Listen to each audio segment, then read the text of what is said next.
Assalamualaikum warahmatullahi wabarakatuh. Saya Wina Wardani dari Departemen Administrasi Pendidikan, semester 3A.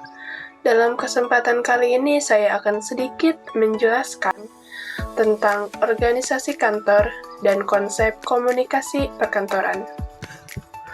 Organisasi kantor dan konsep komunikasi kantor adalah dua aspek penting dalam lingkungan kerja perkantoran. Berikut penjelasan singkat tentang keduanya. Apa sih itu organisasi kantor? Organisasi kantor adalah suatu tempat di mana diadakannya suatu kegiatan yang teratur, seperti adanya penetapan wewenang dan tanggung jawab dari sekelompok orang yang bekerja sama untuk mencapai tujuan organisasi. Selanjutnya, apa saja sih itu prinsip-prinsip dari organisasi kantor? Setidaknya ada 13 prinsip organisasi kantor. Yang pertama, tujuan organisasinya dipahami. Misalkan, organisasinya kita ibaratkan sekolah. Sekolah pasti punya visi misi dan tujuan yang ingin dicapai. Nah, tujuan itu harus dipahami oleh semua anggotanya. Yang kedua, tujuan organisasi harus diterima. Selain dipahami, tujuan juga harus diterima. Karena itulah, untuk menetapkan tujuan, biasanya diadakan rapat agar semua anggota terlibat. Yang ketiga, adanya perumusan pokok dan fungsi yang jelas. Yang keempat, prinsip pembagian tugas yang jelas. Nah, nomor 3 dan nomor 4 ini, misalkan dalam sekolah kan ada kepala sekolahnya, wakaseknya siapa, gurunya siapa, tata usahanya siapa. Nah, di sini dirincikan tugasnya seperti apa, sehingga tugasnya jelas dan sesuai.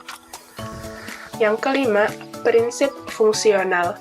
Artinya, pekerjaan seseorang itu harus disesuaikan dengan fungsinya atau jabatannya.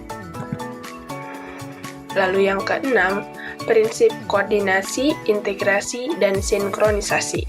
Setiap anggota atau pekerja harus berkoordinasi, menyatu, dan sejalan. Yang ketujuh, ada prinsip keseimbangan. Artinya, dalam organisasi ini harus ada keseimbangan. Yang kedelapan, prinsip kesederhanaan. Semua organisasi itu harus memiliki alur kerja yang sederhana. Kenapa? Agar efektif dan efisien. Yang kesembilan, prinsip pendelegasian wewenang. Pendelegasian wewenang ini seperti misalnya, jika pimpinannya tidak bisa, maka siapa nih yang harus turun tangan? Misal jika di sekolah, ketika kepala sekolah tidak bisa hadir dalam suatu undangan misalnya, maka didelegasikan kepada wakil kepala sekolahnya. Lalu yang ke-10, adanya kesatuan arah. Karena organisasi punya tujuan yang sama, maka arahnya pun harus sama. Yang ke-11, adanya kesatuan perintah. Jadi, adanya satu komando. Misal dalam sekolah, kepala sekolahnya kan satu, tidak mungkin dua. Bayangkan saja jika suatu organisasi mempunyai dua pimpinan, perintah atau komandonya akan berbeda, akan membuat bingung.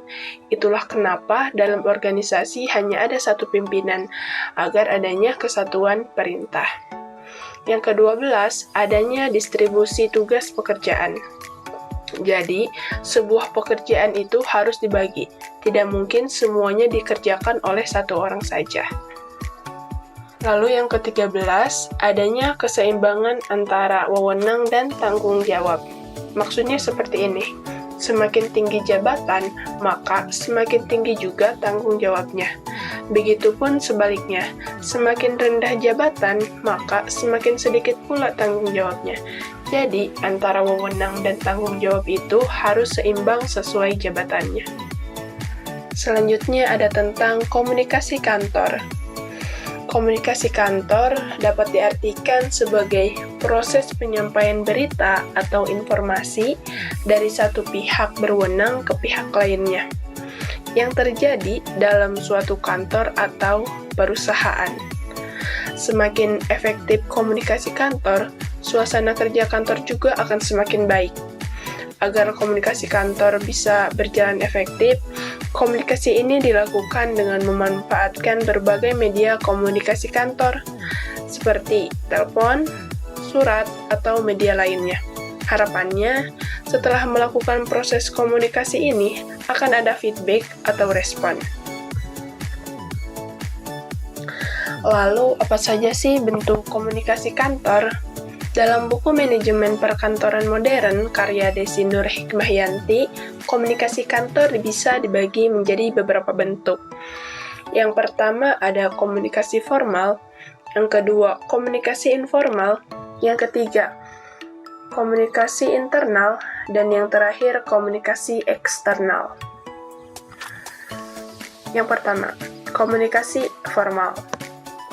Komunikasi formal dirancang supaya kantor atau organisasi mudah dalam melakukan pertukaran informasi, baik secara vertikal, horizontal, ataupun diagonal.